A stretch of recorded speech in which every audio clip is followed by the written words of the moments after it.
nobody said no, but there was, I mean, look, Bill Murray's not easy. I mean, that's a... Hard to catch. You know, He never said no, but he definitely didn't say yes. Yeah, no, he didn't say yes. My kid got him, I think, in the end. I sent him a desperate plea. You know it's desperate when you switch to video for a message. Where I'm like, Bill, I'm running out of time. You know, of course, existentially, because death will find me someday. But I'm also running out of time on this doc. And I was lying. I wasn't running out of time. I'd run out of time 2 weeks ago. Like, it was over. And my kid woke up, my 2-year-old son woke up at like 11:30 at night to show me his Jingle Bells shirt.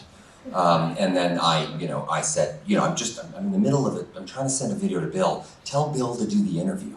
And he went, do the interview, Bill. Like, all angry, like. And I said, well, you say no to a child like that, and I don't know what kind of monster you are. And the next thing I know, he was doing it, and I promised that the child would not attend, and he would be neutralized.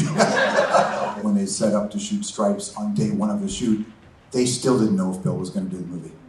They didn't know if he was going to show up that day. That was even pre-fax, because there was a while where you just faxed him and to get him to do a movie. This was carrier pigeons, or I don't know, different era. Sort of a Paul Revere kind of thing. Canadian stories are distinct in so many ways, and they're not distinct because they're not American. That's the thing that people sort of follow. You know, New Zealand, sure. I mean, we're not Australian. You know, yeah, get it. But Canada is got its own kind of culture, its own kind of vibe. I can meet a Canadian, even if they're hiding their accent, and I know you're from somewhere, probably Regina, maybe Moose Jaw, but definitely Saskatchewan.